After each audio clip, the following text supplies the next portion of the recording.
FM 103.1 FM. It's 10 o'clock, 10 p.m. in Friday night, and just like to welcome all to our listeners in Sheffield, Rotherham, and those listening from Luton and Nottingham as well. Inshallah, tonight we've got a special program. I think it's going to be something that's going to be very exciting, actually, an educator, and some of the key concerns, issues that we may have in terms of what our children's are learning in school as well, especially with regards to some of the new regulations and laws that's been passed on recently. So to listeners out there, if you'd like to participate in the discussion tonight, or if you've got any questions or comments, studio hotline is 599 786. You can go on Facebook. If you're watching the live broadcasting on Facebook on Iman TV, then you are welcome to. You can post your message or any comments or anything like that on Facebook. It'd be nice to get some. If you're listening from a different part of the world, then just give a salam or say hello, and just mention the country you're watching from or listening to. And if you're listening on TuneIn app or online, you could go on Twitter as Facebook as well. And again, put any comments, questions, or anything like that. So inshallah, after the first break, which is after roughly 10:26, I will be having a special guest joining in, Tahir Alam. Just in case if our listeners are not familiar with him, Tahir Alam, he's governor, consultant, and trainer as well, and also chair of Muslim Parents Association. So he's someone who's had a vast experience and who's well involved with education. Someone who's very concerned with education, in terms of our children. So he will be joining us. Before we start, what I'm going to do is just going to quickly play you a clip just to get our mood in terms of the importance of education.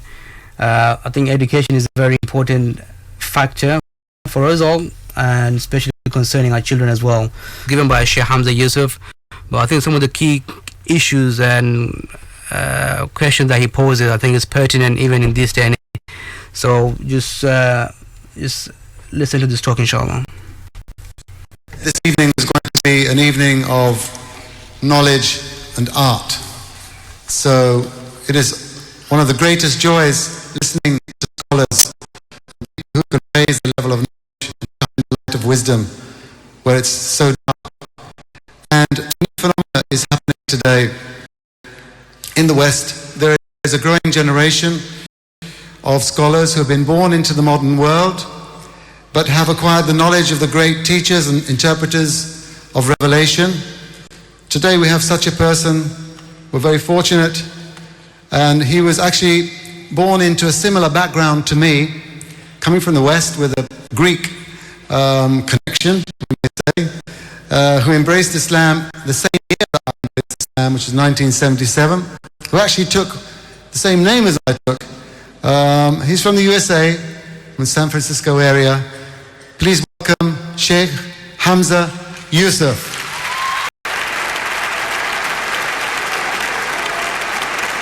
Bismillah ar-Rahman ar-Rahim. Assalamu alaikum. Peace be upon you. Allahumma salli ala Sayyidina Muhammad wa ala alihi wa sahbihi wa sallam wa la hawla wa la quwwata illa billah. Peace and prayers be upon all of the prophets of guidance and upon our Prophet Muhammad sallallahu alaihi wasallam. I want to thank Sidi Yusuf, Islam, for really inspiring us this evening by giving us an evening of beauty. Wherever there is beauty, there is truth. And wherever there is truth, there is beauty. If Islam does not appear to you as beautiful, then it is not Islam that you are seeing. Our Prophet sallallahu alaihi wasallam said, God is beautiful and loves beauty. And therefore, anything that is not beautiful is not from God.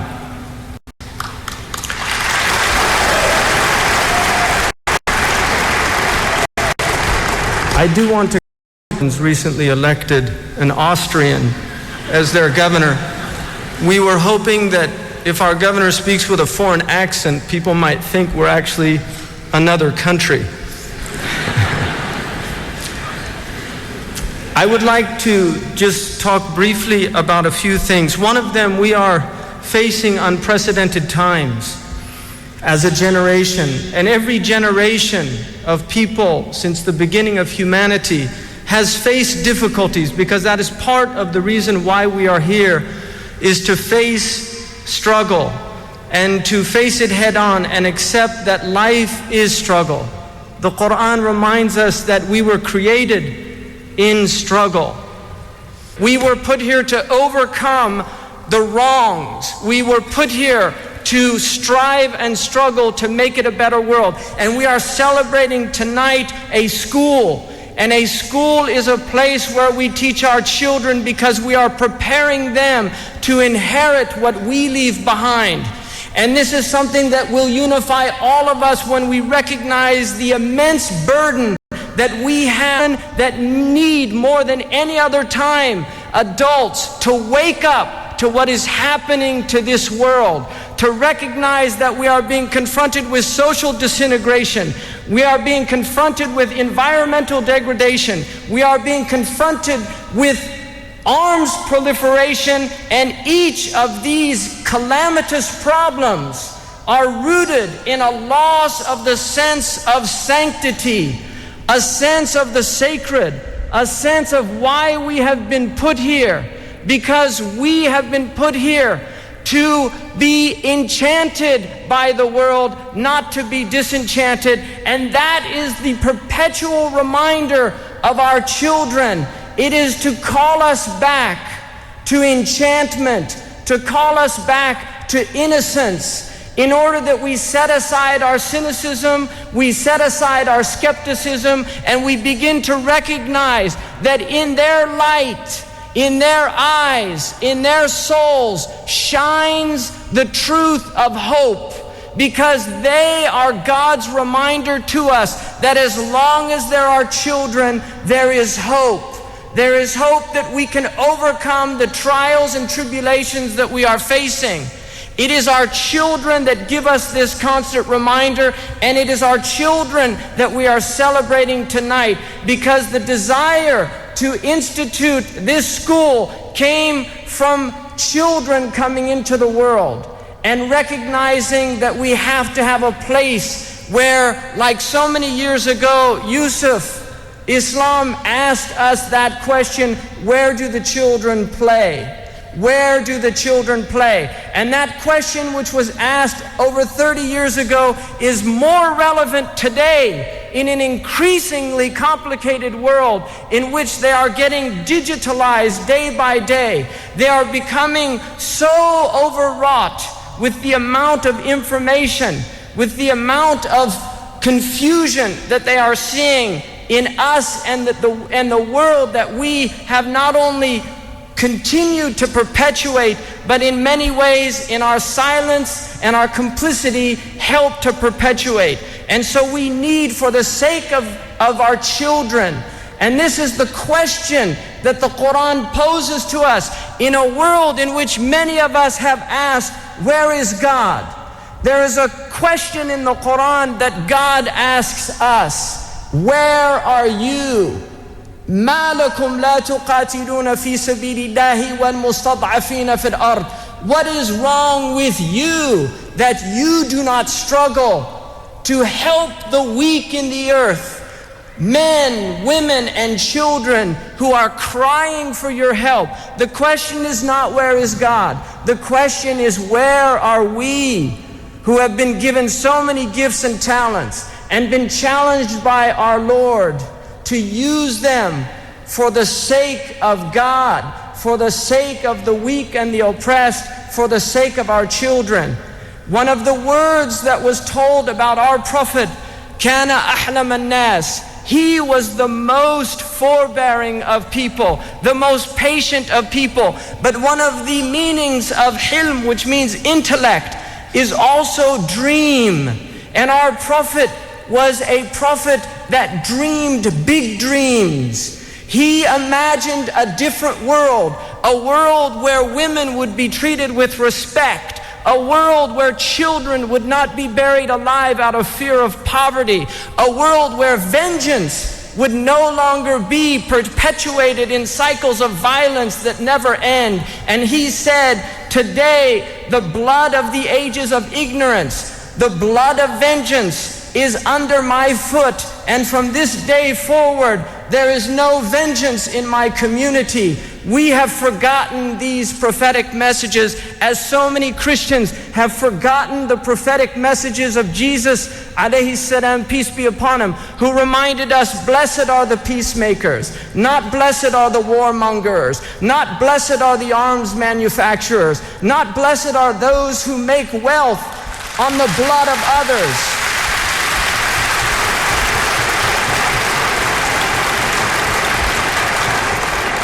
Jesus Christ reminded us to love those who revile us. And this is a message as valid for the Muslims as it is for the Christians. It is a message that we must learn, and we must reject the anti-Christic natures of our age, because the Muslims consider the latter days not to be the days of anything other than the Antichrist or the anti-Christic phenomenon, which is the removal of love from the world. It is the spread of hatred, and hatred is only embedded in the grounds of ignorance, and so it is ignorance that we must work to remove. Our Prophet dreamed dreams, and I hope that all of you will dream the dream of a better future for our children, that you'll go out tonight and dream a dream of a better future. People who dream in their sleep are dreamers, but people who dream while they are awake are dangerous people, because those are the people that change the world. This is the time for change. I hope all of you renew your commitment, because when you were young, you dreamed dreams. And those of you who have lost your youth, don't lose your innocence. Don't lose that spark that God put into your heart to desire a better world, to hope for a better world. Hope is from God. Hope is one of the great spiritual teachings and lessons that were given to us by the prophets. Hope springs eternal. Let us hope. Let us keep hope alive. And tonight, as we remember 20 years of Islamia, let us hope that 100 years from now, there will be people that will remember this night of remembrance, which is to remember God, that we might, in remembering God, be remembered by God. Let us hope that this night is indeed a night of remembrance. And finally, Sidi Yusuf reminded us also, sleepy horses heave away, turn your back to the golden hay. Don't ever look behind at the work you've done, for your work has just begun. There'll be the evening in the end, but till that time arrives, you can rest your eyes and begin again. Tonight is a resting of the eyes and the hearts, that we might begin again tomorrow. God bless you. God keep you. Keep hope alive. Assalamu alaikum.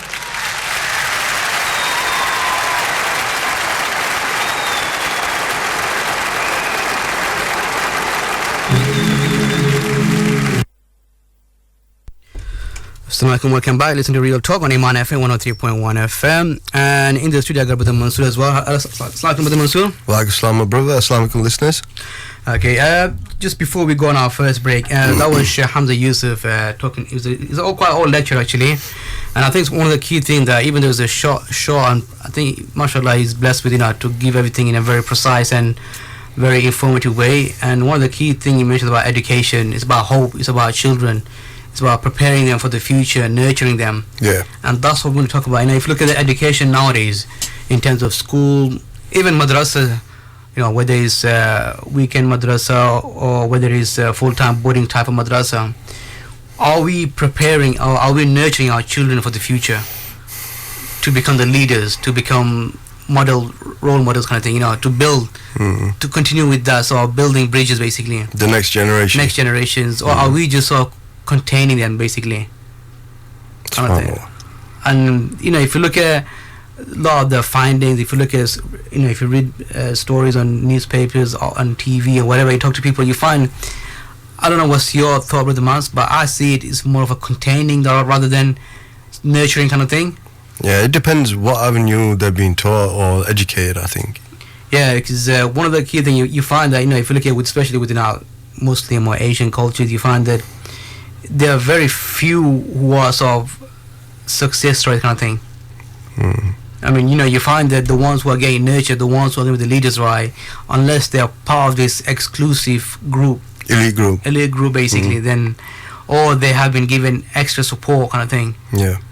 Then they will have a bright future basically. Yeah, there might be a odd one who's managed to get through, but and when we're talking about in terms of future, we're talking about nurture. We're not talking about becoming rich. It's got nothing to do with sort of monetary gain or anything like that. We're talking about a role model, somebody, a leader, somebody who's going to be doing something for the society, for the community building. It could be a doctor, or it could be a lawyer, or it could be a politician going into becoming a leader of the community, or it could be an imam, a scholar. In that sense. So we're talking about in that sense, where are we, nurturing our kids, that option is there basically, or is it restricted? Is there obstacle kind of thing? And so studio hotline is Sheffield. That's 0142425 or you could send a message or WhatsApp on 0788 5599786. We are approaching our first break, and after the break, inshallah, we'll have Brother Tahir Alam from Birmingham, and he will be joining via phone. So whilst he's online, if any listeners if they got any questions or comments they would like to ask him or so put in, then what I would say is either you could go on the Facebook Iman TV link and post any messages there, or send a message via WhatsApp or normal text message on 0788 5599786, because inshallah, hopefully we will have Brother Tahir with us until sort of maybe after 11:30, 12 o'clock, depending on how the conversation goes, inshallah. So this topic tonight is discussing is education. Are we nurturing, or are we just containing the future generation of youth? So we're going to go to our first break, and we'll be back shortly after this.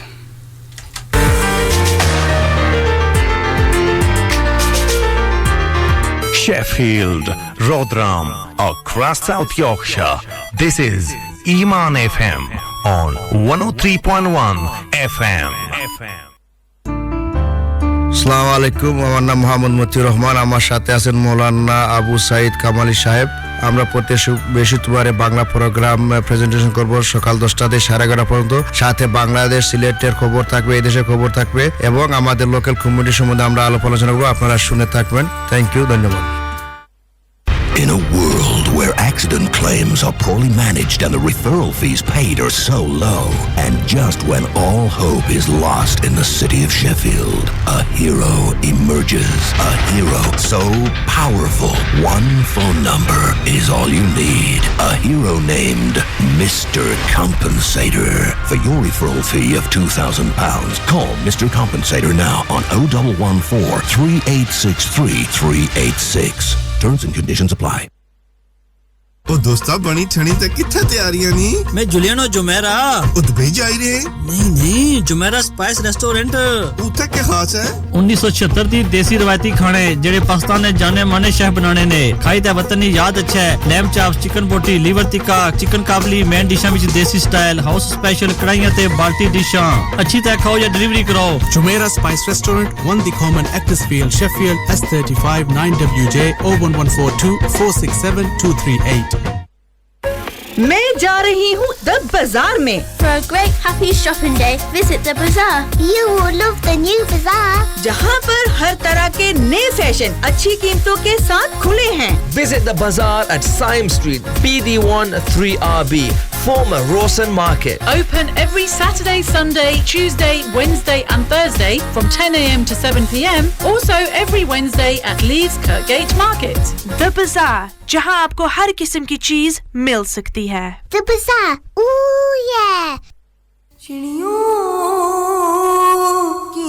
नाम मेरा नूरीन लतीफ है और पहचान Kashmir orphans relief trust Kot Mirpur है। 2005 के होलनाक ज़लज़ले ने सब रिश्ते और सहारे छीन लिए, फिर जिंदगी ने हर सवाल का जवाब पाया कोट से। कोट एजुकेशनल कॉम्प्लेक्स जड़ीकस मीरपुर के फेज 2 में हॉस्टल्स की तामीर जारी है। आपका ताउन और सरपरस्ती की जरूरत है। Kashmir orphans relief trust 0300 123 774 court.org.uk।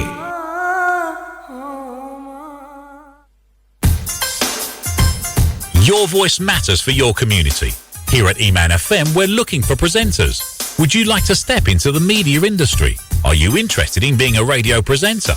Can you talk about local issues? Do you want to serve your community?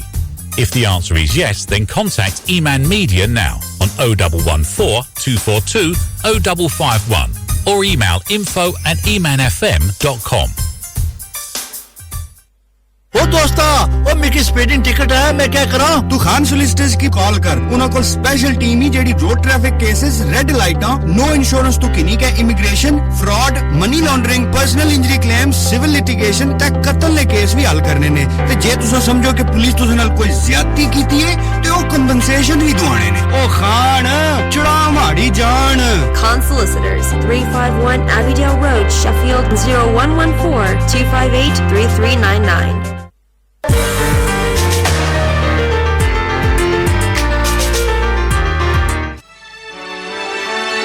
From the mountains of Makkah to the hills of Sheffield, you are listening to Iman FM on 103.1 FM. Assalamu alaikum warahmatullahi wabarakatuh. Welcome back. It's the Real Talk on Iman FM 103.1 FM. Inshallah, tonight we're going to be talking about education and importance of education in terms of how we nurture the future generation or how we just continue them. And in the studio, I think our brother Tahir Alam. Assalamu alaikum, brother Tahir. Okay, can you hear me? I can indeed. Assalamu alaikum. Brother Tahir Alam, Jazakallah, thank you for joining me. Can you hear me clearly, okay? Yes, I can, yeah. Okay, that's fine. Thank you then. Okay, just for listeners out there, Brother Tahir Alam, I just quickly introduce you. You're former chair of Parkview Educational Trust from Birmingham. You're an educationalist, school governor, consultant and trainer, and chair of Muslim Parents Association as well. Yeah. Am I right? Those are some of the things that I've done and I'm doing, yes, correct. Okay, thank you for joining me. And in the studio, I got another guest, Brother Mansoor as well. So he'll be joining us as well, inshallah. If he's got any questions, so he'll be joining us. Assalamu alaikum, brother. Welcome, salam wa rahmatullah. Good to be with you. Okay, thank you for that. Just to get started in terms of education, from your thinking, in terms, from your experience, basically, now let's just talk about. I mean, when we talk about education, so what is education? Would you say, just for our listeners out there, just for them? Yeah, it's an important point you make, really, that it should be clear in everybody's head before we speak about whether our children are receiving a good education or if somebody is educated or not. We need to be able to define or have some reasonable understanding of what education is exactly, because it isn't the same for everyone. So it's important that it's clear to us what does it mean to be an educated person and obviously preceding that, what is education. The conception that is kind of prevalent, if I begin with that, the conception that's very prevalent is that if a child has very good grades in primary, maybe, and secondary, and at further education and so on, in general, the academic aspect is generally considered to be a marker, a criteria for what education is and what success in education might look like. But I would disagree with that. I mean, that's an important dimension of education and an indispensable one nonetheless. If children go to school and go through education for 5 years, 10 years, and in most cases 12 years of their life, really, until they get out of the secondary school, they ought to have some basic platform in terms of numeracy, literacy, and other skill sets that they need in life, and to be able to pursue, academic rigor and so on. And a lot of people also confuse education with schooling. You can be an extremely well-educated person without having ever go to a school, mind you. And it's perfectly possible, and lots of people are, there are many people who are in that kind of situation as well. And indeed, you can go to school and have all the grades that one you might want, academic success. At the end of the day, you may, from a moral point of view, you could be a completely messed up individual. I mean, just on that, I want to ask, just for our listeners out there, I mean, what would you say is the differences between when we use the sort of word schooling and, as you sort of explained, education kind of thing? Because a lot of people wouldn't necessarily sort of associate education in terms of academic achievement with schooling. I mean, education as a term really is what I'm trying to imply is that the education as a term is much bigger than schooling. It's much bigger. Schooling is a form of one particular form of education, which is kind of regimented, if you like. But education is about the development and the growth of the whole of the human being. That includes the spiritual dimension, the intellectual dimension. You will include the physical dimension in there as well, the psychological, and the spiritual, moral, and so on. So it is the development of the entire human being, what kind of person you become, including your skills, abilities, and contributions you're able to make. But above and beyond that, what kind of moral standing you have.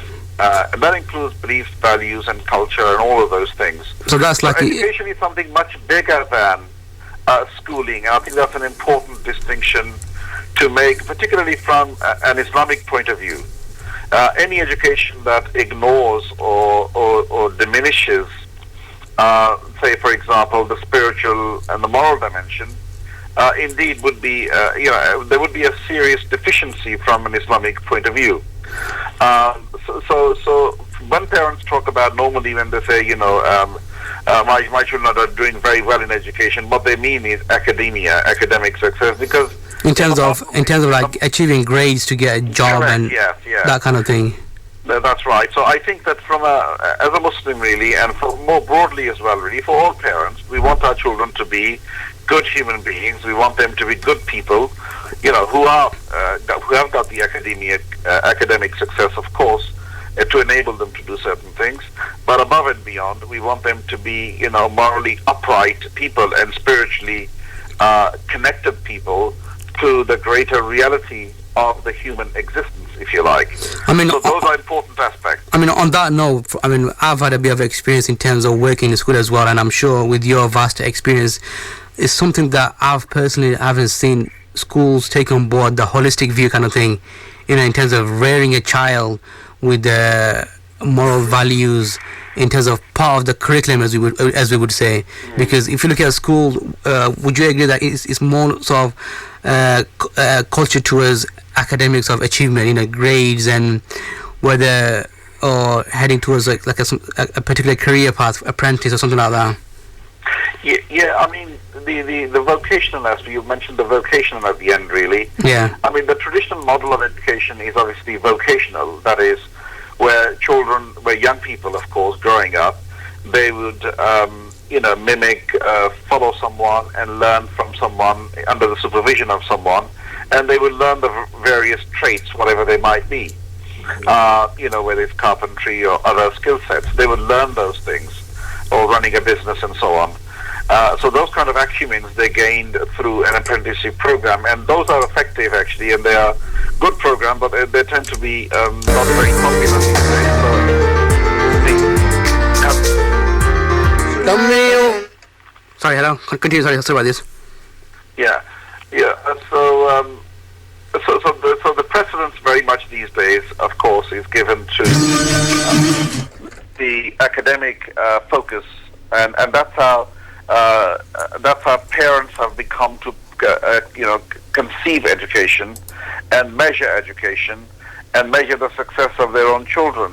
But of course, to see it in that way, I think is deficient, and we are seeing the results of that, where the spiritual dimension of our children, where the moral dimension of the children, is largely being, significantly being ignored, I would say. Not completely, obviously, but if you are, say, of a Muslim faith background and you go to school which is predominantly maybe of a secular orientation, where religion is not considered important, because the headmaster may think it's not important in his life, so therefore it cannot be important in the life of everybody else that happens to be in school as well. You do get that kind of attitude in some schools, where you get that, of course, the children get an idea that education is simply about getting good grades and nothing to do with, the other things. And that, of course, has its impact, has its bearing, on children and how successful they are, particularly if you look at, from a Quranic point of view, our definition of education, any definition of education which does not include the development and the growth of the spiritual and the moral dimension, which are actually the themes of the Quran, which are the centerpieces of the Quran, that education can only be a very deficient and a partial form of education. So we have to look at that very seriously, from a Muslim point of view. And indeed, other religions take similar view as well, and that's why you have Roman Catholic schools, you have Church of England schools, and you have Jewish schools as well. In fact, the Jewish community is most conscious of the points that I am speaking about now. 60% of all children of Jewish background, they go to schools that are run by people of Jewish background, if you like, and the ethos within those schools is Jewish, where their faith, values, culture, is actually recognized and valued, and children are nurtured against that backdrop, as well as, of course, the academic rigor is very much part of that as well. So what I'm saying is not unique to Muslims, of course.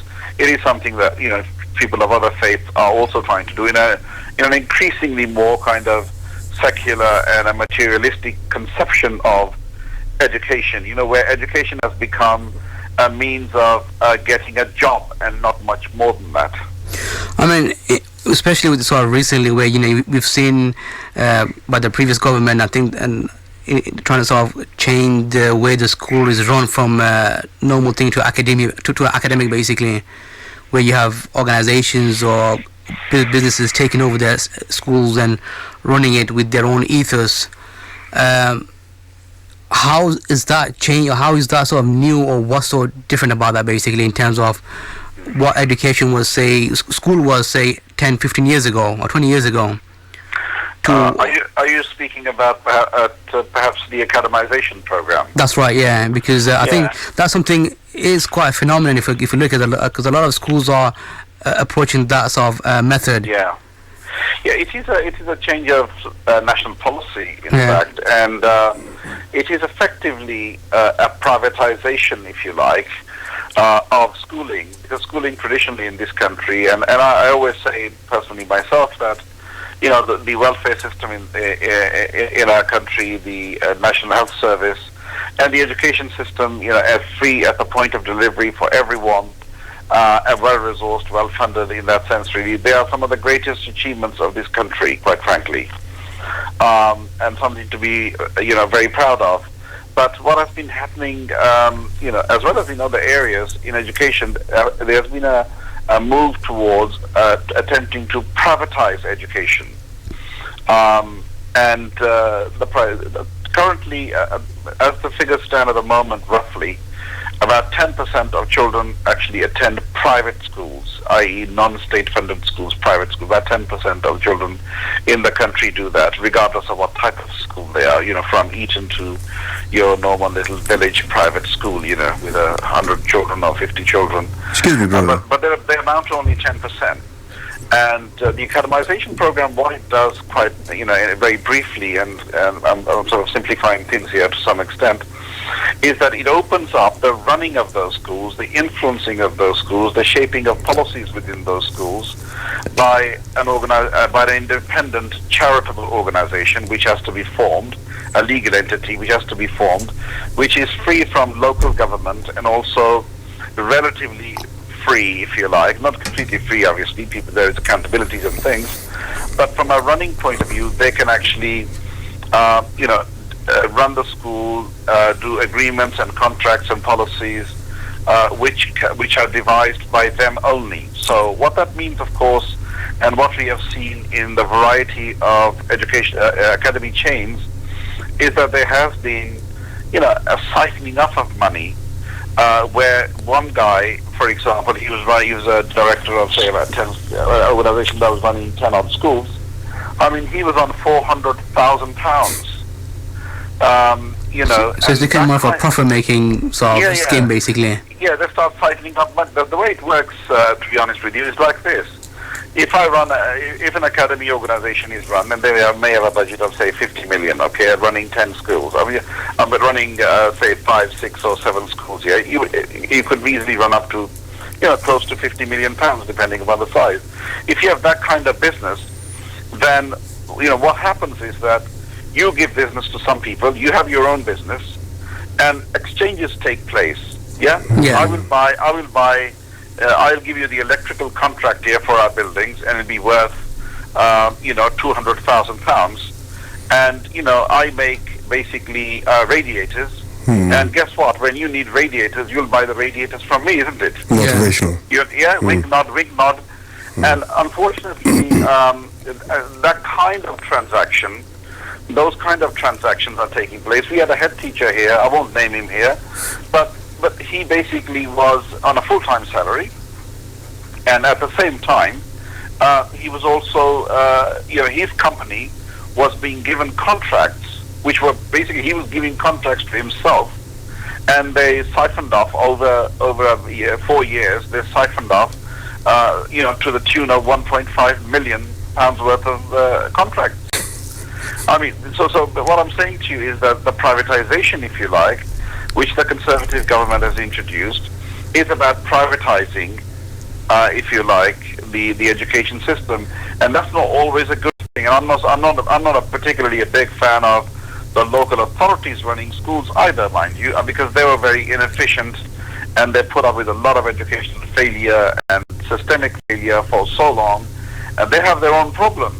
But I think that, both models can work in that sense, really, but the motivations for the academization, were not raising standards. That was just the front end of it, you see. That was the facade, that was the selling point, the marketing point.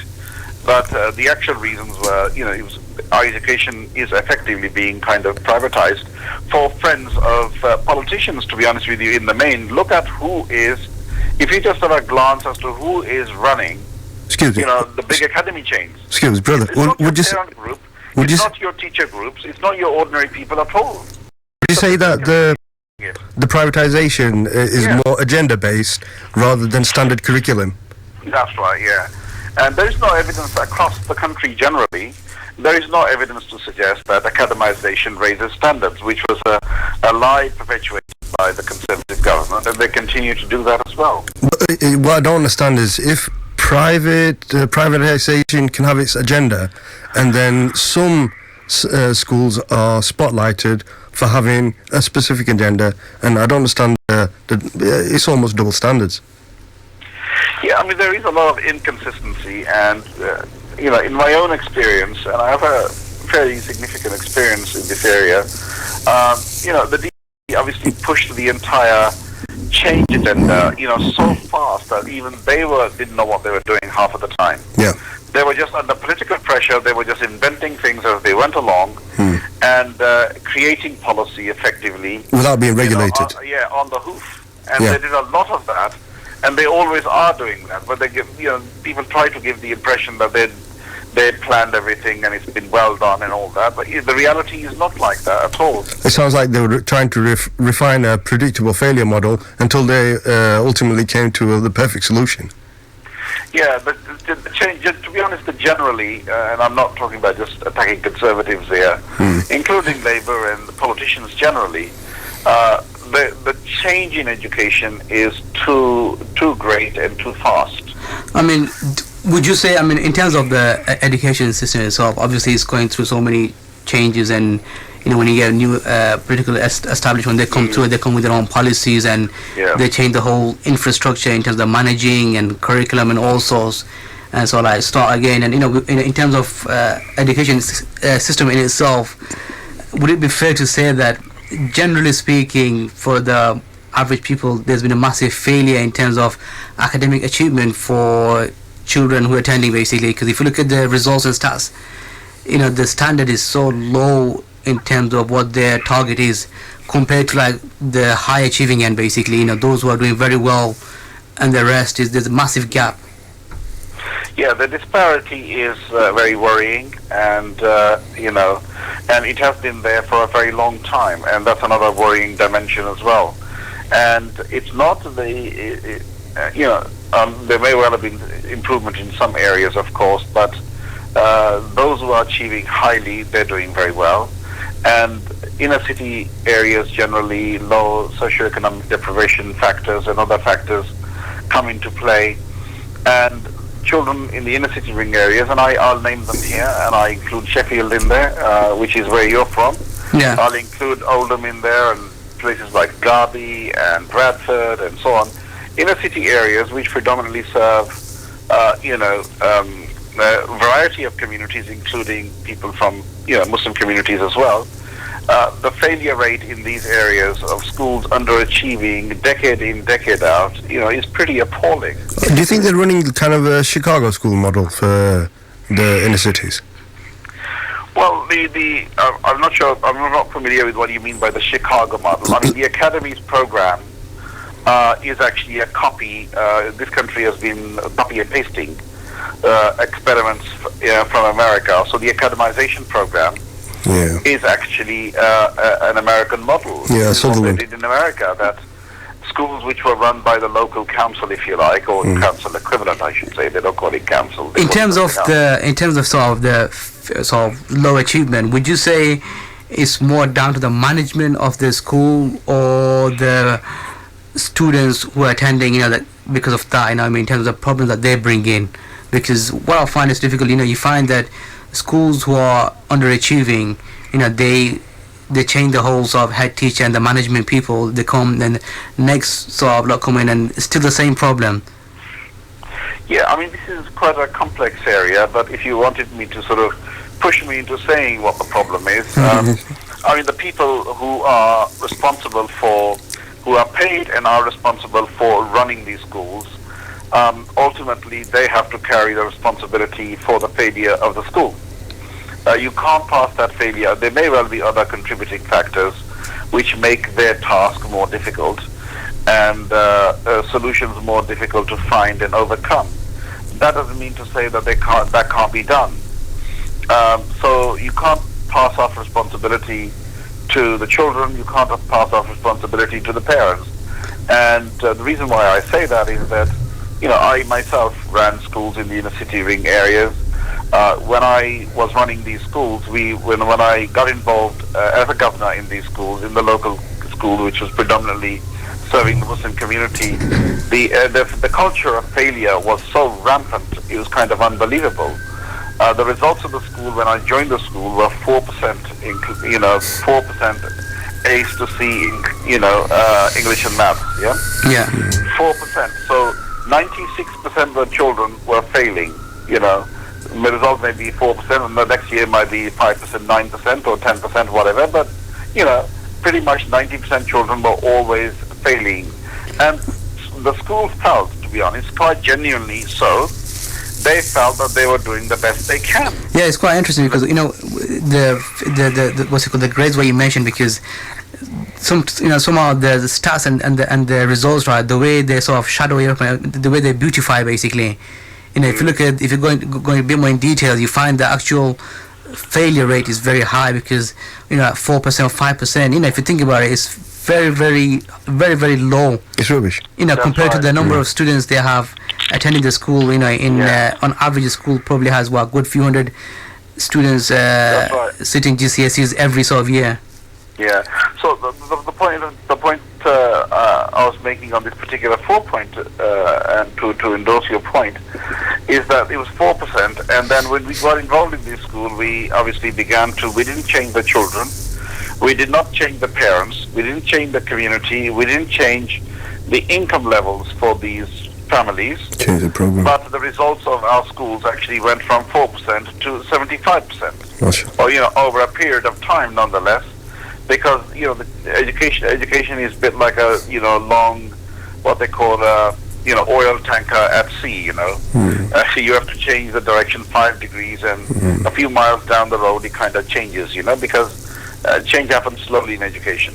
But we managed to get the very same children, very same backgrounds, serving the same communities to achieve consistently, above 70% in our schools like Parkview Academy.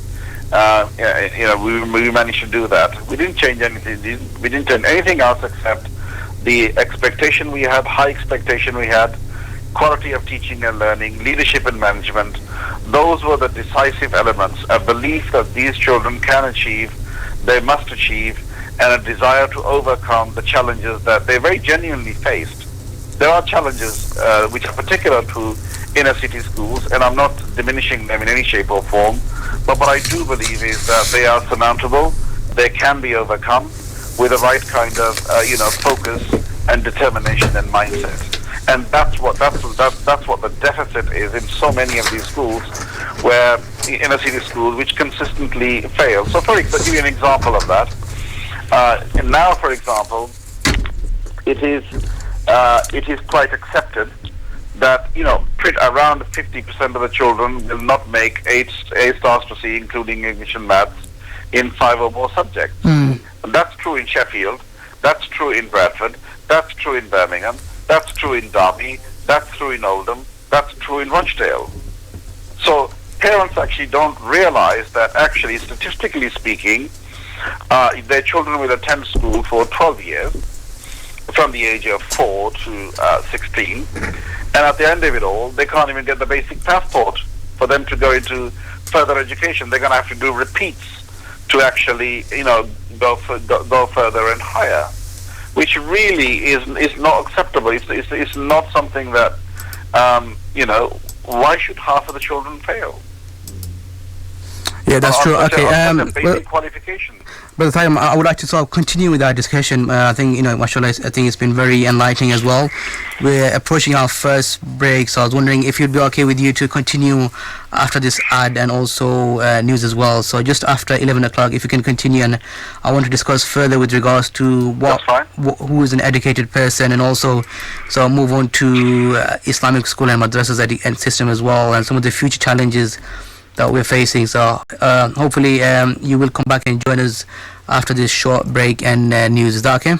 That's fine, yeah. Okay, thank you. Jazakallah. Okay. Just to our listeners, if you're listening, we will be continuing with Brother Tahir Alam. So if you'd like to, if you've got any questions or comments, then you are more than welcome to send a message or WhatsApp on 07885599786. Or you can go on Facebook, or you can go on Twitter as well and post any messages or comments that you've got, and we will pass you on to Brother Tahir Alam. So we're going to go to our first break. So, before we go, I think it's very important that for our listeners as well, because education is something key point, because whether you have if you have any children who are attending school, or if they've grown up, then you're going to have grandchildren in the future who will be attending school. The education is something that we all should be concerned about as well. And some of the new legislation that has been passed on as well, we're going to be discussing with regards to that in terms of what parents can do or can't do. So we're going to go to our first break, inshallah. So, and we'll be back after this and the news as well.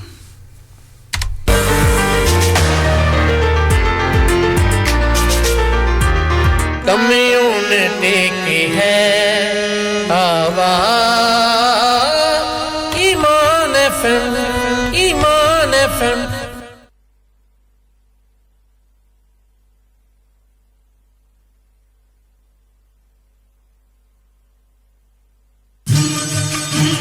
The message of Ahlul Bayt.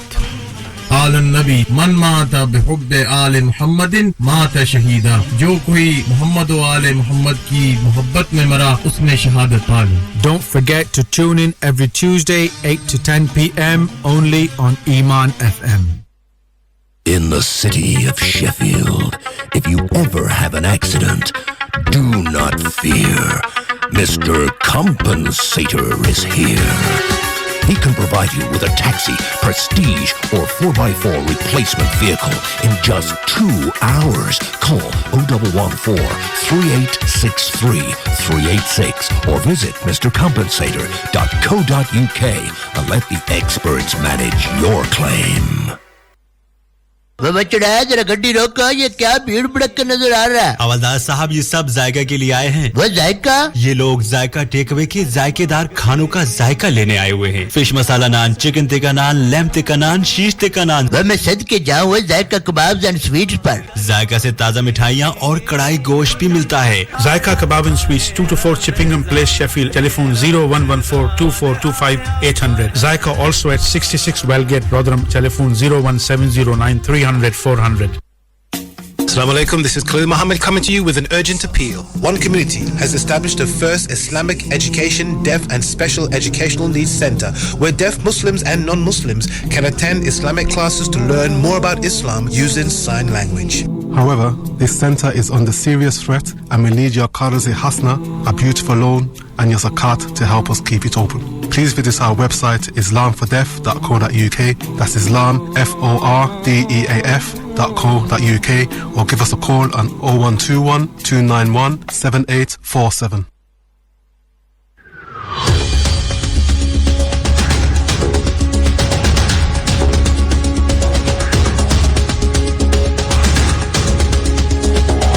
You're listening to Iman FM. Time for the news.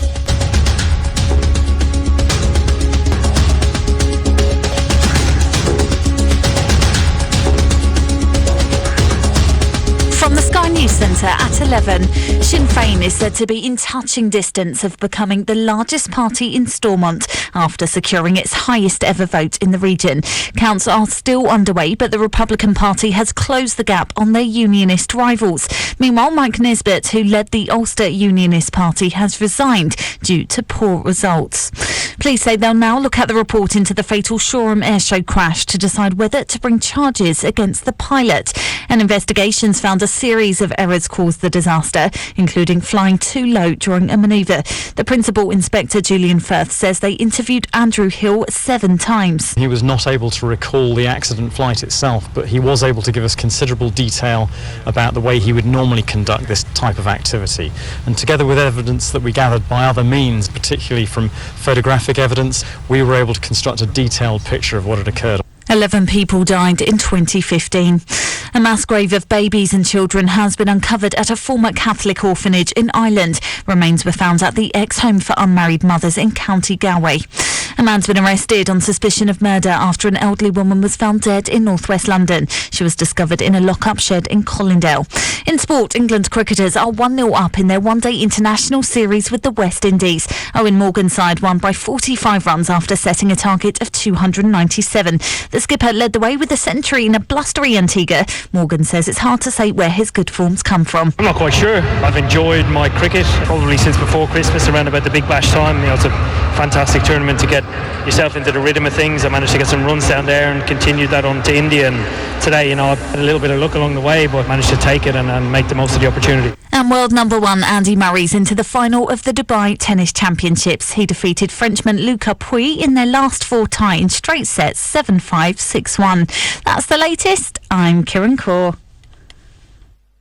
Do you suffer from baldness? At Cosmetica Clinics, we may have a permanent solution for you. Our experienced team provides perfect hair transplantation with maximum density and natural results. Over 15 years experience. Get your hair back with the latest microfew transplantation and stem cell support. No scars, no stitches, pain-free process. Book your appointment today by visiting cosmetica.com or via WhatsApp or Viber on 0739 339 1024. Equity Law Chambers Solicitors. When your rights are at stake, you need experienced defence lawyers. The law firm of Equity Law. Our experienced team of professionals can assist you in all matters, including family law, immigration, criminal law, drug offences, road traffic cases, fraud and money laundering. Call us today for expert advice on 01709 36 86 03 or visit us at elc-solicitors.co.uk. Equity Law Chambers Solicitors, advocating your rights. Had an accident, not your fault. Car and Solicitors, a team of professionals dedicated to winning you 100% compensation with free advice and assistance. Over 15 years of experience assisting you with road traffic accidents, trips, slips, employer's liability. We can recover your uninsured losses, i.e. vehicle damage, recovery, storage and loss of earnings. Car and Solicitors, 351 Abbeydale Road, Sheffield. Come see us or call 0114 258 3399 or visit carandsolicitors.com. Terms and conditions apply. Assalamualaikum, welcome back. It's something Real Talk on Iman FM 103.1 FM. To our listeners out there, we're discussing the subject of education, and I was in the conversation with Brother Tahir Alam. Hello, Assalamualaikum, Brother Tahir, can you hear me? I can indeed, yeah. Well, Okay, Jazakallah for calling back. Hello? Assalamualaikum. Yes, I can hear you. Okay, welcome. To our listeners, if you got any questions or comments, then you can send a message on WhatsApp on 0788 5599786, or you can go on Iman TV on Facebook, put any comments, or on Twitter as well, Iman TV, Iman FM. Whilst we're discussing in terms of about the education, just wanted to ask you, so moving on kind of thing where we left before the break, in terms of education, right? What, when it comes to who is an educated person, would you say? Because we talk about, because you find that in school, there are some issues with regards to, does a person has to be qualified, go through all the due process to become a teacher, or if someone has got skills. Yeah, I mean, the idea of what's considered an educated person, it varies. Depending upon your worldview is what I would say. Your conception of reality, your ontological worldview. In other words, what you believe is the purpose of life. It really depends on that as well. But in modern times, there's been many many articles written actually, or research papers written on the idea of the educated person, and I suppose some people have written papers suggesting that the modern educated person is the entrepreneurial person. In other words, the entrepreneurial person, the one with the business acumen, i.e. the one who's able to make most money kind of thing, if you like, they are the ones who are considered to be the most educated, if you like, in that sense. And those are the desirable things that make them educated. Other things that make people educated, of course, are if they've been to, for example, a university or something, they will be regarded as being educated in the eyes of many people, and no doubt, that has its importance. For religious worldviews, for a religious worldview, for example, Christians and Jewish and Muslims, same really, they would consider as the spiritual moral dimension being as an indispensable part of education. So, when so if I just look at the language for a bit, if you're from India, Pakistan, and Eastern countries generally, if you said that somebody was, somebody's padha likha, somebody's educated, padha likha. Now, in the notion of the educated person, padha likha, in Urdu language and so on, if somebody is educated, we understand we understand instinctively, inherently, that the person actually is of a morally upright character.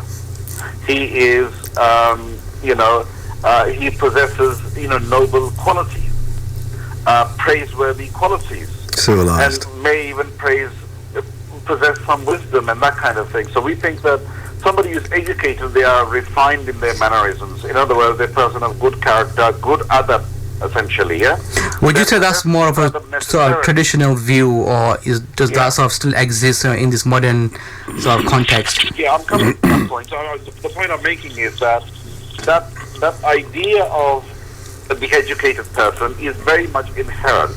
Yeah. So if somebody is rude, somebody has no adab, somebody is, for example, morally corrupt, for example.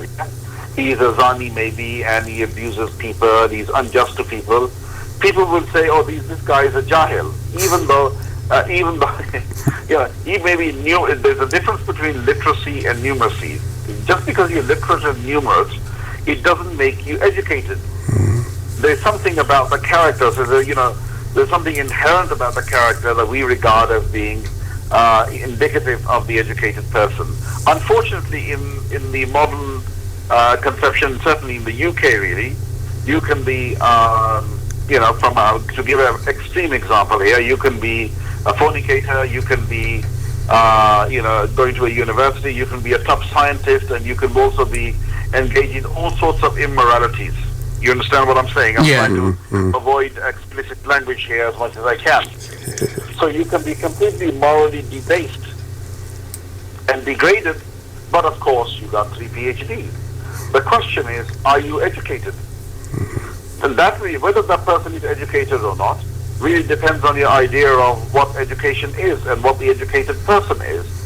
From my point of view, and I'll be very frank about that, if somebody is morally bankrupt, yeah. So you're morally bankrupt. You're not educated, regardless of you may have hugely numerous skills, and you may have huge editorial skills, or you might be an IT expert, or you may have 2 or 3 PhDs. To me, you're just a jahil, right? You're total jahil because you don't know how to be a human being. I don't care what degrees you've got. That's true. Can you see what I mean? I'm making a very straightforward, And to our listeners who don't understand, jahil is uncivilized. So when we are speaking about, when we are prioritizing, when we are thinking about educating our children and investing money in these things and so on, and we need to think very carefully about what our idea of education is, because that ultimately then will dictate whether we believe that our children are receiving a good education, a fair education, or a poor level of education. So it's important to recognize the deficiencies. So if the schools generally, are not catering for certain things which we consider to be indispensable to education, critical to education, then the point is that the schools may not do that because of their own ethos and laws and regulations. But the question for us as parents, of course, is this: what are we doing to actually compensate for those deficiencies, for those inadequacies, for those gaps in our children's development and growth and so on? Quite often we find out, we discover later down the line that our children have become seriously messed up. So we think that, the school is educating them, but the school is educating them in certain things, no question about that. And many and vast majority of those things we may agree with.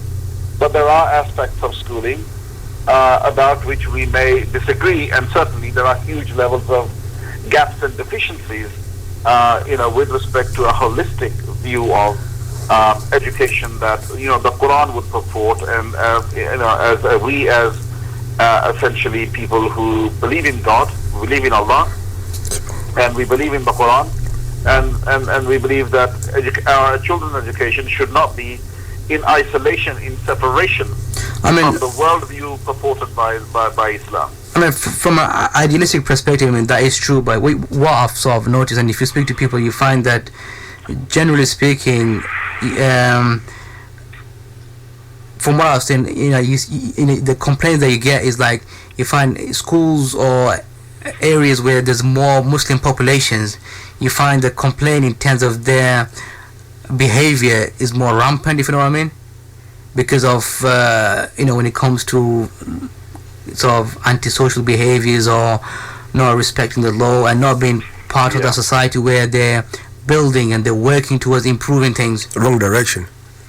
Would you say that's and there is a disconnect actually, and you make an important point, I think, and you touch on something substantial, and this relates to why children underachieve, why they develop identity crisis, why is it that they may not feel they are part of wider society, or they get disengaged or disconnected from education, and therefore they begin to misbehave, and they don't see themselves they see themselves succeeding through education maybe, and other things. There are so many distractions.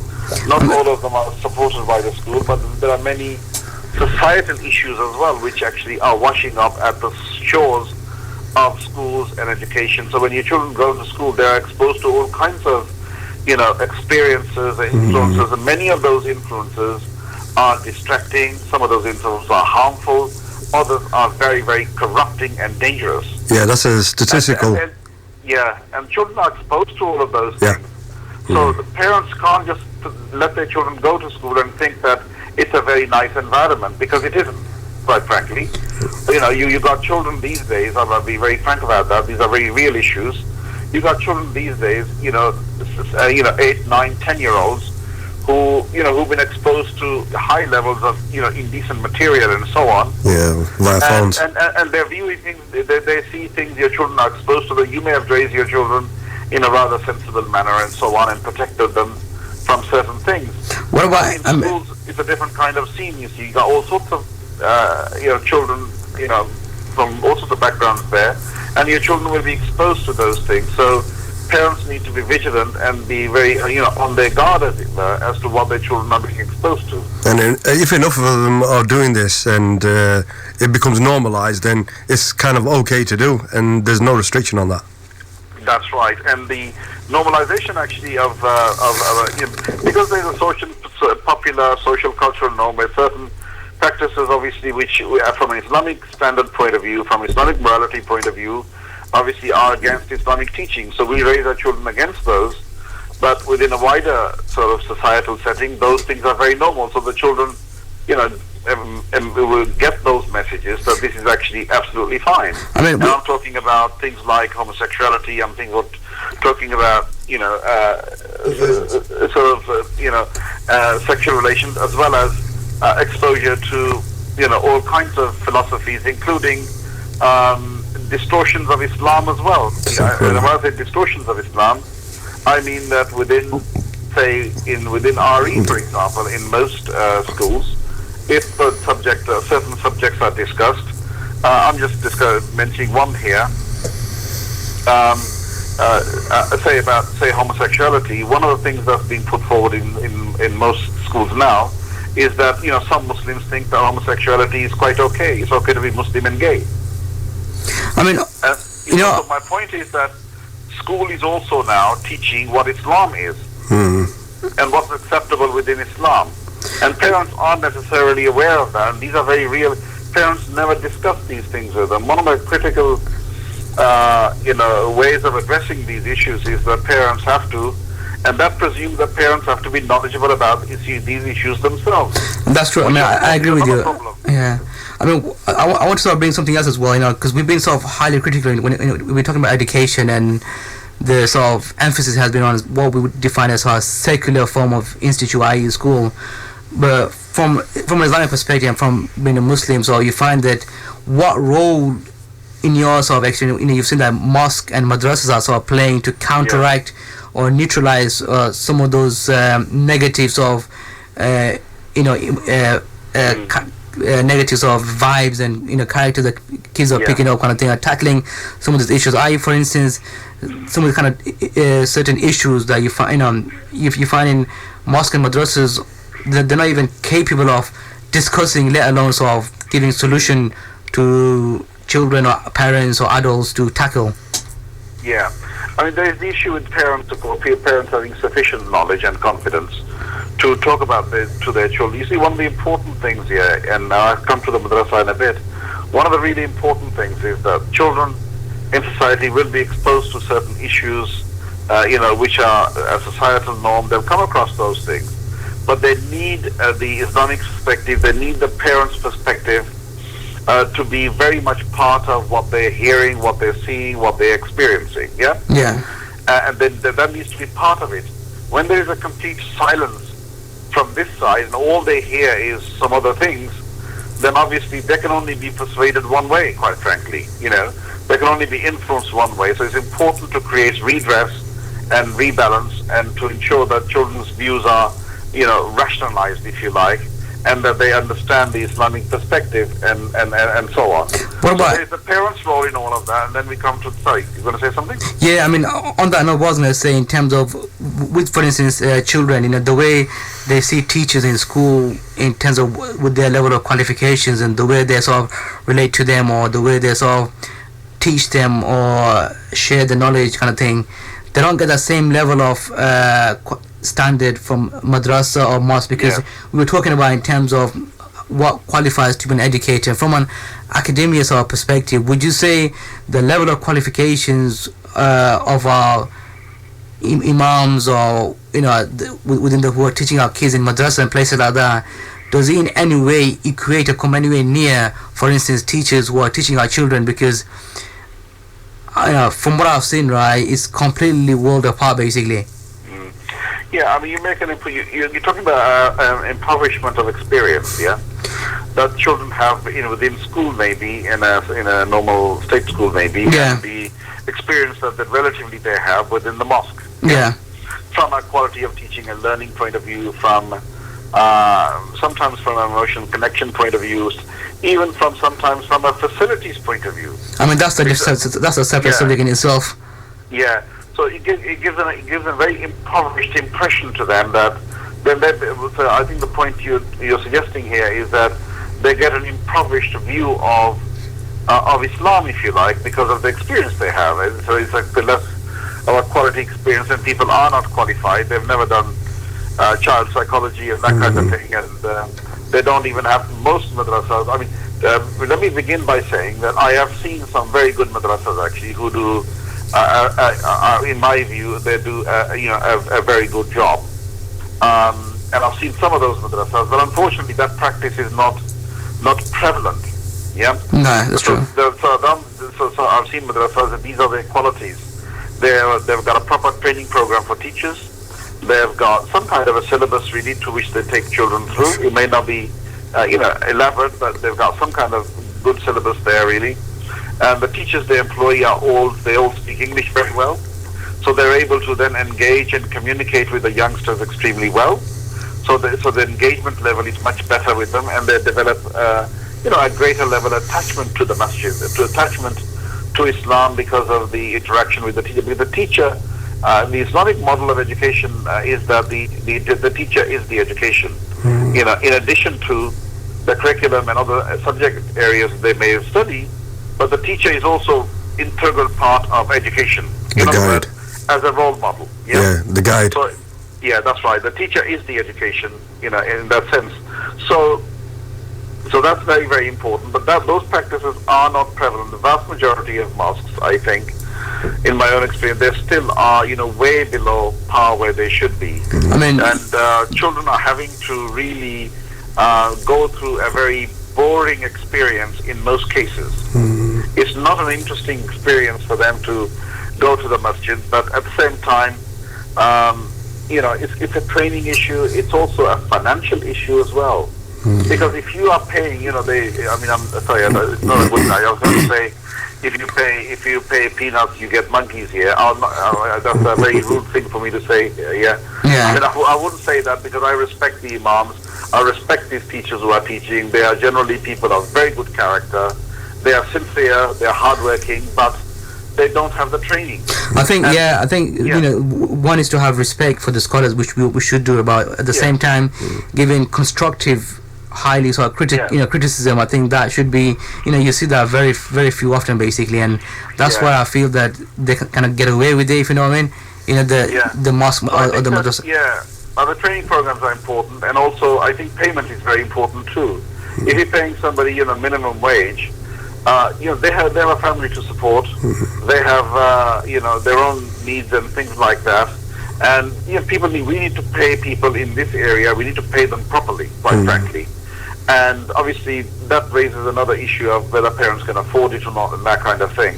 I mean, on that note, can I just ask, because you've been a governor at school and you've had experience in terms of dealing with, I'm assuming, financial and the sort of the pay that goes to teachers and everything.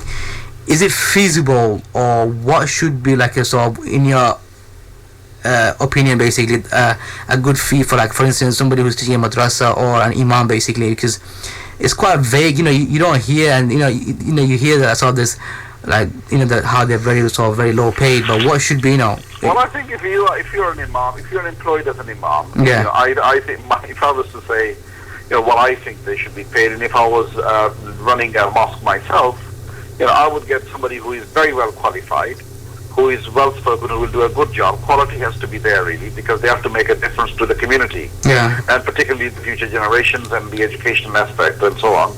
these guys should not have to do it. Some of these guys are doing 2-3 jobs, to pay the bills. Because they can't pay the bills with the 2 hours they're teaching in the evening. They can't do that. No quality. So they're doing 2-3 jobs. They shouldn't have to do that. If somebody's an imam in the masjid, he should have a proper educational role and a community guide and so on, and help people and so on, give advice to people, be available to do those things. To be a leader with the imam means to be in front, to be the leader in the community. That's what it means.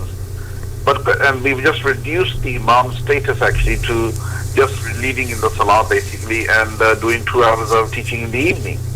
So yes, I would pay them £25,000 really, because that's what he would need for them to be comfortable, so they don't have to do anything else. Because they can't pay their bills that way easily. Okay, it's a great shame, because what you mentioned is quite true, because you find that, mashallah, right now we're living at a time where we're seeing more and more sort of British grown male and females as well, who actually attain education through secular and also Islamic education, and have gained the qualification to be in a position to teach, yet they have not given the opportunity, i.e. in terms of reasonable wages, to take up that teaching position within madrasa or masjid. That's why you find that most mosque and madrasas tend to employ from abroad basically, is where they could get away with paying whoever they can get basically for £7 an hour, to be honest, £7.20 an hour, whoever they can get. Your delivery driver, who's just dropping maybe boxes here through doors, is getting paid £7 an hour. I'm just saying to you as an example. And you're paying a teacher here who's teaching the Quran, that as well. It just seems wrong to me. All right. Unfortunately, we are coming to another break very shortly as well. So I was wondering about the time. Are you okay to sort of continue after this next break as well? Yes, I can. Sure. Okay then. So inshallah, so I think we'll get you back shortly after this break. Just to our listeners out there, studio hotline is audible 142425 but it's best to send a message or WhatsApp on 07 88 55 19786. In the Adam online from Birmingham, he is somebody who's been involved with education in terms of school governance and consultant and various other aspects as well, with vast experience. We'll be discussing the issue of education within our community in terms of school and madrasa as well. If you got any questions, then feel free to sort of put a message or comment on Facebook as well. You could, if you are watching online on Iman TV on Facebook by live video streaming. So this topic is education. Are we nurturing or just sort of consigning our children to basically to what they are? So we'll be back shortly after this break.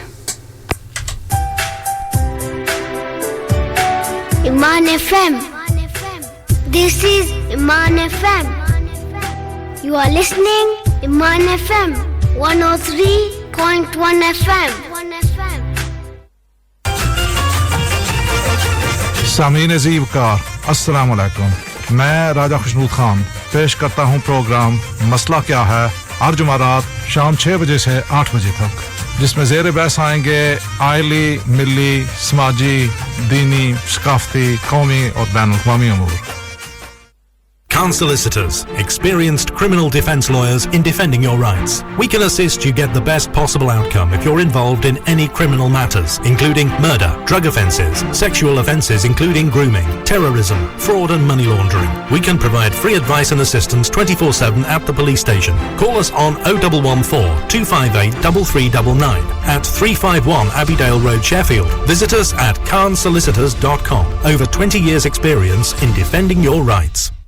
क्या आप बच्चों की शादी के सिलसिले में परेशान हैं? क्या आप बर्तानिया में ही बच्चों की शादी करना चाहते हैं? क्या आप एक अच्छे रिश्ते की तलाश में हैं? अगर इन सवालों का जवाब हाँ में है, तो आपका मसला हल हो गया। बर्तानिया में रिहाइश पजीर आला तालीम याफ्ता किसी भी बरादरी के अच्छे रिश्तों के लिए आप राब्ता मैरिज हेल्पलाइन से इस टेलीफोन नंबर पर राब्ता कायम करें 0114 2425 400।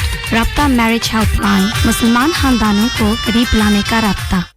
Coversure Insurance Rotherham are your friendly local brokers who can insure all your needs, whether it is for your own car, home or property you let. We also have specialist insurers for your shop, restaurants and takeaways. We can cover all aspects of the motor trade and we have some excellent rates for taxis, minibuses and commercial vehicles, including fleet policies. All written quotes can be beaten. Please call us today on 01709 556 230. We are open from 9 a.m. to 5 p.m. Monday to Friday. Sheffield's finest buffet restaurant, Mirpuri Dera, reviving the taste of Asian subcontinent. Extensive buffet with more than 40 dishes. नई इंतजामिया, नया साफ सुथरा माहौल, मुनफरिद खाने, 40 से ज़ायद dishes, party organiser, मशरकी रवायात का अलंबरदार, हलाल food. Mirpuri Dera, Stanifith Road, Darnell, 0114 244 9199 under new management. जेड़ा भी पाए एक बारी फेरा, वो आवे बार बार मीरपुरी डेरा. अस्सलाम वालेकुम. हम आपके शुक्रगुजार हैं कि आपने अल हबीब वेलफेयर फाउंडेशन के साथ भरपूर तावन किया. आपके ज़कात, सदक़ात, फिदिया और सदक़ातुल फितर बगैर किसी कमी के हम इंतहाई गरीब पसमानदा इलाकों के यतीमों, बेवाओं, माज़ूरों और ज़रूरतमंदों तक पहुँचाते हैं. अल्लाह ताला आपके तावन को कबूलियत का आला दर्जा अता फरमाए. For more information, please contact Maulana Aslam Zaid on 0789 454 0303 alhabibwelfarefoundation.co.uk. In a world where accident claims are poorly managed and the referral fees paid are so low, and just when all hope is lost in the city of Sheffield, a hero emerges. A hero so powerful, one phone number is all you need. A hero named Mr. Compensator. For your referral fee of £2,000, call Mr. Compensator now on 0114 3863 386. Terms and conditions apply.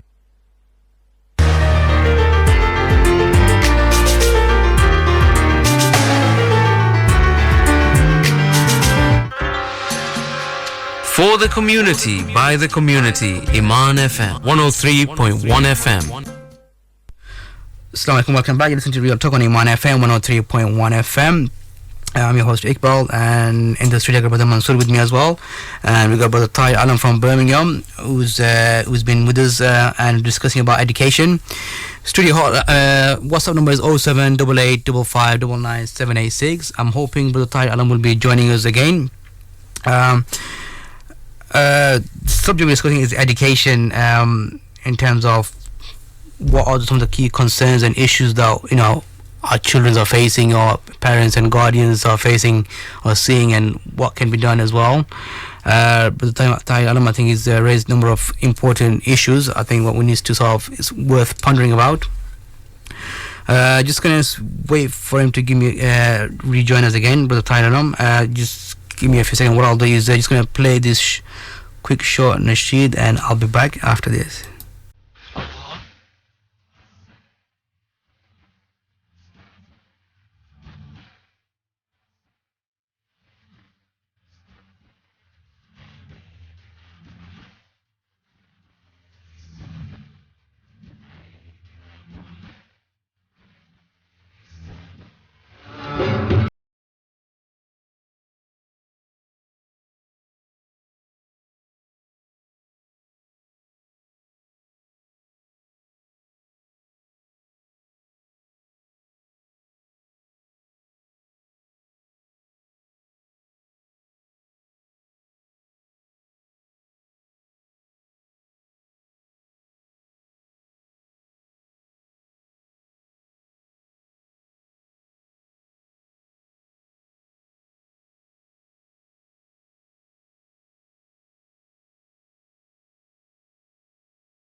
Welcome to the Thai.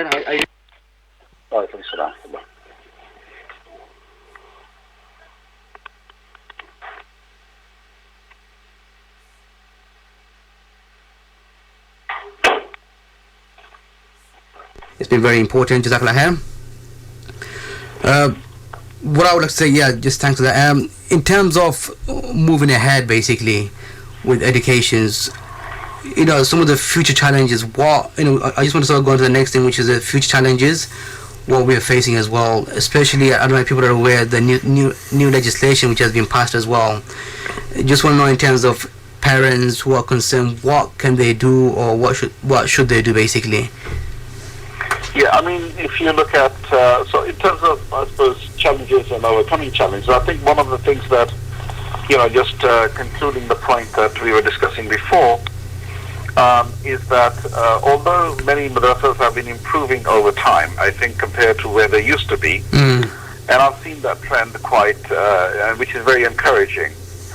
We got more and more generations, educated generations, if you like, in this country now teaching within the madrasas and so on. And some madrasas have become quite professionalized, and they run programs on weekends and things.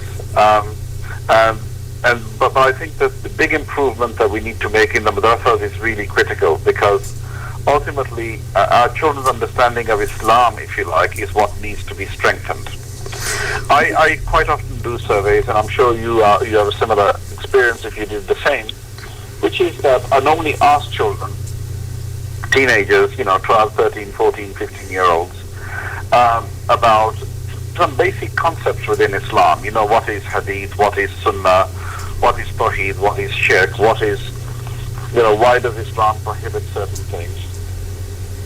Why does Islam make certain things haram, and so on?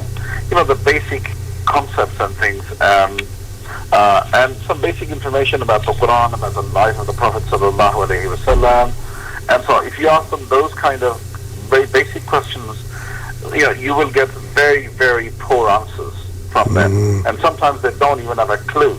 They have been to mosque for 4 or 5 years, mind you, in a lot of those cases, and I know that you forget things, you don't always remember things, but nonetheless, I do find actually when I do these experiments, whenever I get a chance to talk to young people, I always do that. I always ask them a few questions, because it speeds it gives me important information. It's like I'm doing a anecdotal survey really as I go through and meet people like that. So one of the things that this issue needs to be addressed. We need to make sure that our children have a program, have facilities, have the education, Islamic education is what I'm talking about here, where they understand their deen quite well. Yeah, given the right tool, basically. They're able to articulate that, they're able to express that, and understand that as well. They don't, they have a sentimental attachment to Islam, they love Islam, they love, the Messenger of Allah sallallahu alaihi wasallam, they have an emotional attachment, which is something that the masjid and madrasa and the mosque teachers have developed successfully in a lot of cases. But the knowledge base, the intellectual knowledge base and conviction, remains very, very weak, and that's something we have to address because we live in a country which is which is a competition for ideas as well, and so on, and our children need to be able to swim in the intellectual sea, so to speak. And for that, they need to be knowledgeable. There's no two ways about that. We need something that's going to hold children's interest, because from what I'm getting, they don't really get a sparkle from the education from the Islamic side, but they do get a spark from the Western side, and that's the way they're more inclined. I couldn't say what would give more of an incentive for children to get that reinforcement from the Islamic side of education. To be honest with you, my own sort of experience or involvement, that can be done very easily. It's not a difficult thing to do at all. The masjid itself, if the teachers, one of the things that I did some training for some madrasas here, and this is the way it can be improved. There's one teacher there, he never ever smiled. I pulled him aside and I said, listen, brother, and he's a very good teacher at teaching, Quran recitation and so on, and I gotta give credit to him, he's very good. Show some love. But the man refuses to smile. So I said, where did you get this from? It's not from the Sunnah. It's not from Islam. No, this is what I mean. Smile at the children. Why have you made it haram for yourself to smile with the children, to laugh with the children sometimes? Why have we got, every time I come, you got a serious face, and the children basically are, dumbstricken because you are so strict with them. I said, there's no need for this. This is exactly what I mean. You know, if there's a sparkle, like it's not a big deal to smile and put a little bit of charisma, and I wouldn't say so much as be entertaining, but maximize obtaining children's attention. Yeah, there should be an affection. There should be certain love, really, between the teacher and the student, and all of that, really. I mean, that's a necessary part of teaching. Definitely. You can be strict and you cannot tolerate bad behavior, rudeness, or anything like that. That's definitely. I mean, for you should be you should be pleasant. You should be smiling, and the children should enjoy your company. You should reward them. You should, praise them, and so on. And these things are normal. That should be the case.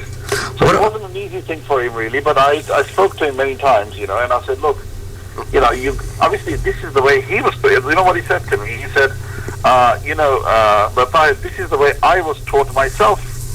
That doesn't make it right. Like this. So I kind of I do it like that. But when he's not in class, he's quite a pleasant person, and he does smile. It's not that he doesn't smile or anything. He's a nice person.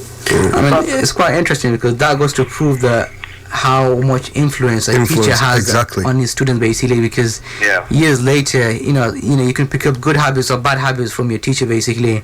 Yeah, that's right. And that's something to sort to think about. And I mean, because we're too short on time, I just want to ask you something else as well, which was in terms of the establishment itself, like for instance madrasas and mosques, because we're seeing new legislation, new rules coming in as well, and we don't know what the future's going to hold in terms of regulations and Ofsted, how they are also going to come involved in terms of inspections and things like that. There's been, you hear things here and there, basically. There's a lot of opposition against Islamic institutions, and some of it valid because you see the quality of service that's been provided for that. It's quite worrying at times as well.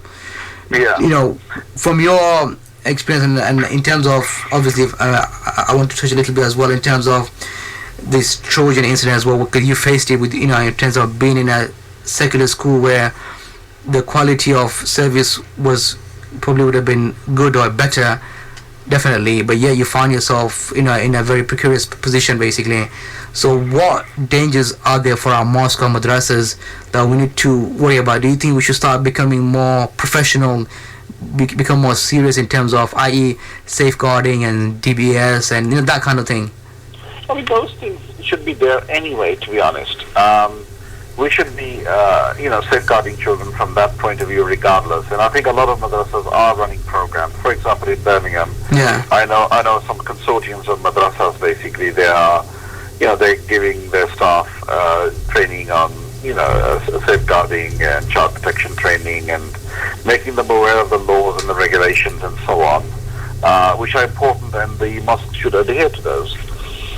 So there's no issue with, so that's something that they do need to do. But the bigger issue, of course, is the quality issue, which you have mentioned, that getting teachers who can teach at whose quality of teaching is excellent. Yeah, I mean, that's what sort of thing. Yeah, you're right, because... that will come with training, and it's not something that's separate, because the quality of experience, quality of training of the teacher actually is critical to the educational outcomes for youngsters and our children having an attachment to their deen, to the Quran, to the Prophet ﷺ, and so on. So those are important things. But some of the regulations that you kind of alluded to that were discussed anyway, they have not come in yet. But this was to do with inspecting madrasas.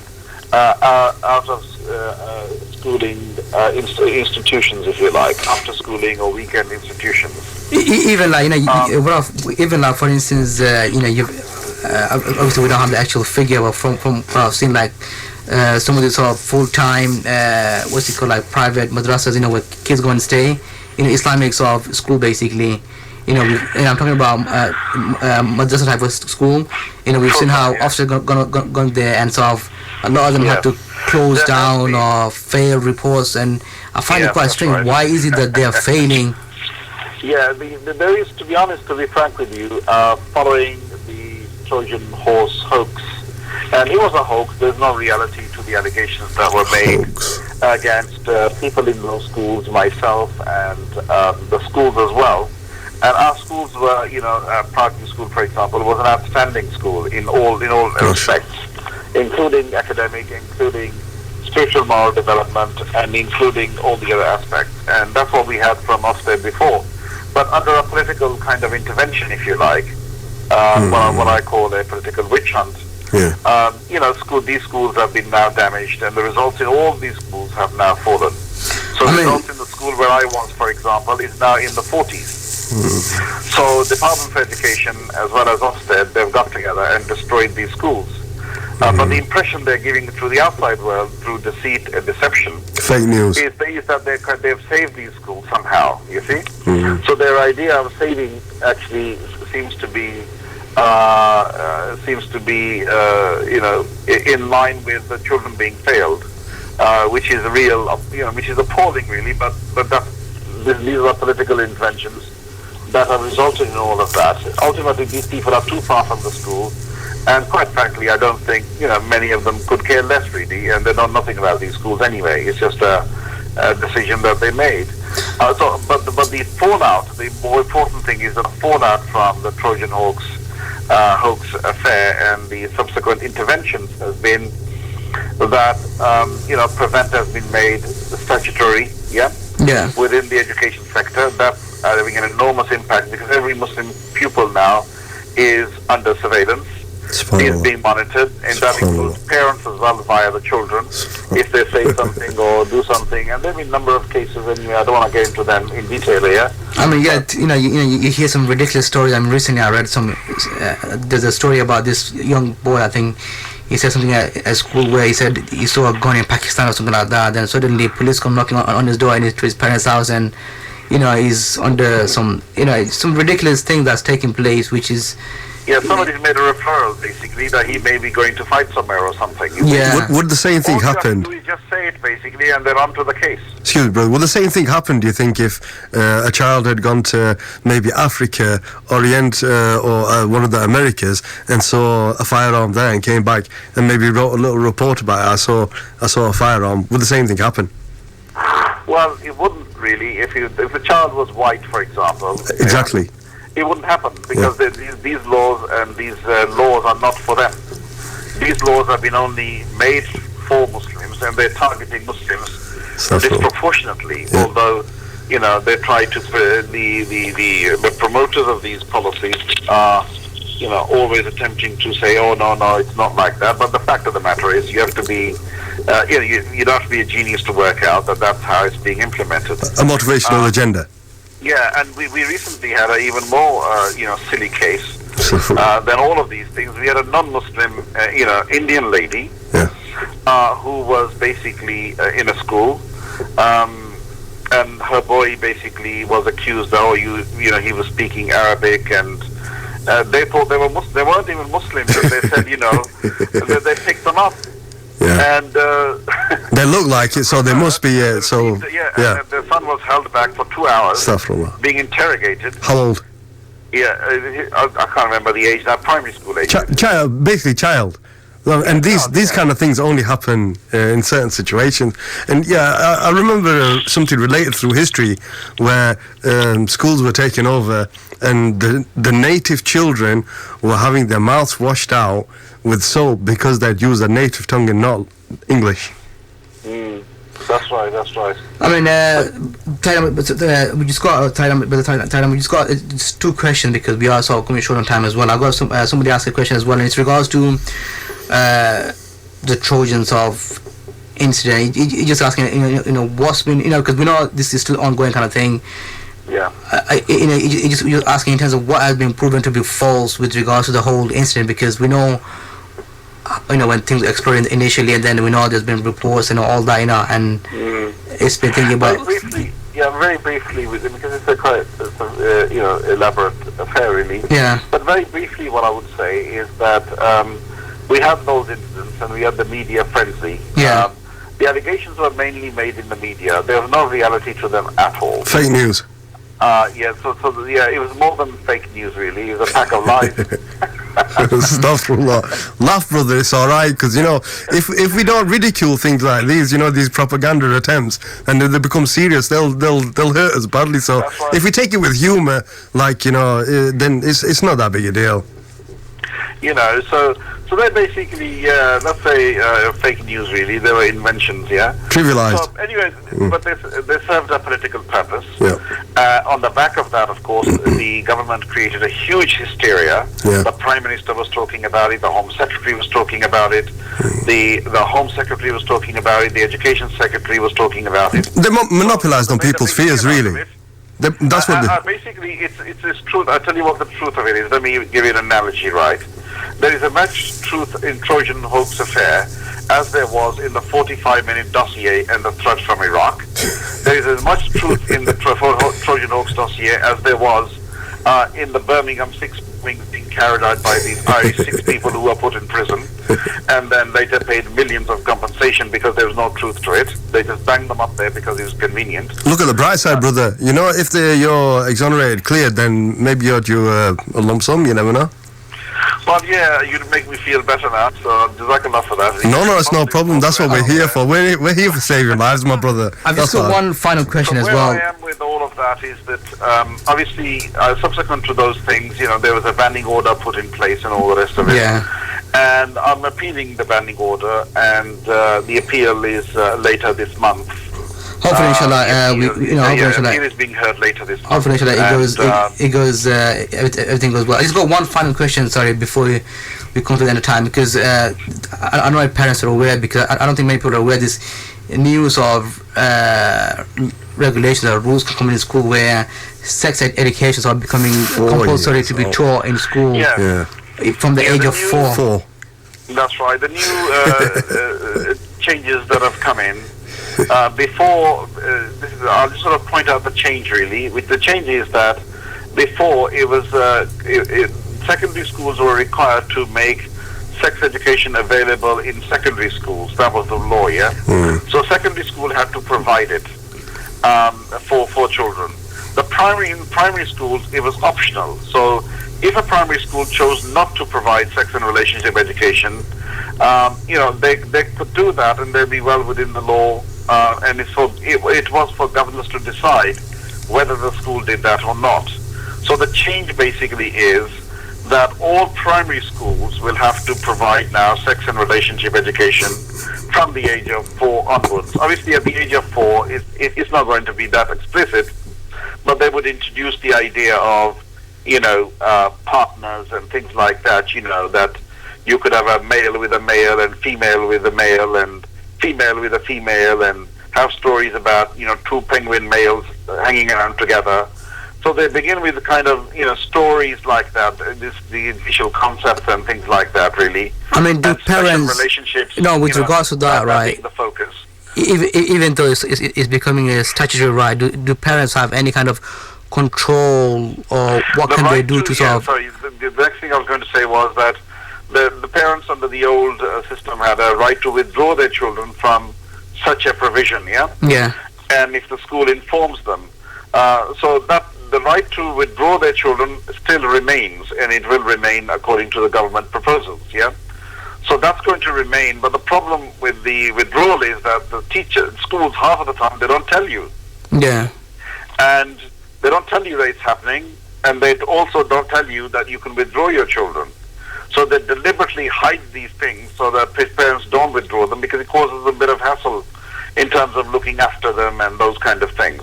So parents have to know the law and be vigilant and make sure they ask their school as to when such education is taking place, and to be able to view the content of that. Once they view the content and so on, then the parents will know what is being taught. And they can speak about those issues to their children as well before the school does, maybe, and even after the school does, and so on. I think, and also have an opportunity to withdraw their children if they are not happy with what is being taught in those schools from a moral point of view. Definitely, yeah, because I mean, there's something interesting that what I sort of was reading an article, and it mentions how it's absolutely right. From the age of 4, I think this is completely sort of inappropriate, ridiculous, and somewhat ridiculous as well. But what we're seeing, more and more young people are being exposed to a lot of things through social media and through digital age and technology. Do you think, for instance, school, parents, and even madrasa or mosque need to basically become more clued up in terms of educating and guiding young children and restricting and all that? You know, because even though sometimes I feel that we complain about certain things because we find it inappropriate. Yeah, you find that these kids might be, for them, it's no big deal kind of thing. That's right, and I don't think sometimes, I think what you described there is rather prevalent in that, you know, a lot of children, because they're exposed to certain things, they develop certain attitudes, certain morals, certain values, and those values they never ever discuss with the imam school, with the madrasa doesn't discuss them, the parent doesn't discuss them. So the question is, where is their balanced perspective, their morally upright perspective, their Islamic perspective, where is it going to come from? I've got one or two ideas on that. They're getting one side basically, and they, you know, they're not getting the other side, which actually balances all of that and says to them, look, you know, this is not healthy, this is not good for us, or this is haram. Why is it haram? You know, and what impact that will have. So children need to, youngsters need those kind of exposures so they can rationalize what they are hearing. Otherwise they think, oh, this is all okay. Yeah, if enough of them are doing it, then it becomes normal, then that's the problem. Yeah, that's right. I mean, they had a really funny incident, actually, funny but serious incident at one school in Birmingham. You know, 5-6-year-olds were taught about normalization of, you know, homosexual practices, yeah? So they were taught about that, and the boy goes home and he says to the mom, you know, I want to get married. So the mum thought, oh, that's interesting. You know, my 6-year-old son or whatever, you know, 5-6-year-old son wants to get married. That's very interesting. And then he said, oh, who do you want to marry then? And then he named a boy. He said, oh, I want to marry he's my best friend and I want to marry him. So he said, where did you get this idea from? That you can marry a man? Not only same-sex marriage, but that young. Minors, stuff like that. The point I'm making is that, you know, he kind of picked up where did he get the idea from? He got the idea from the school program.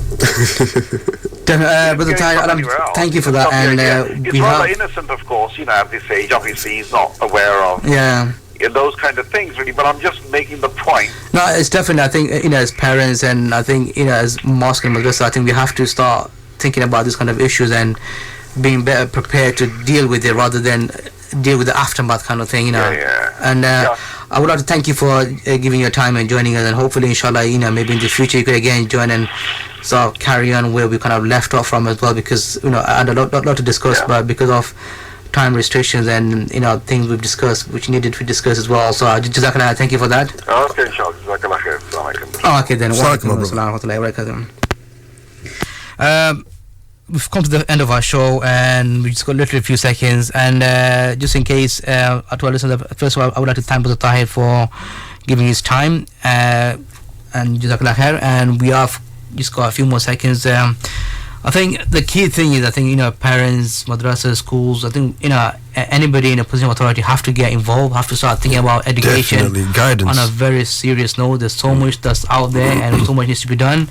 With that in mind, I would like to just thank you to our listeners from Sheffield, Rotherham, Nottingham and Luton. Hope you all a healthy week until next Friday, inshallah. And Brother Mansur as well for joining me. Jazakallah khair. Assalamu alaikum. Okay, assalamu alaikum wa rahmatullahi wa barakatuh.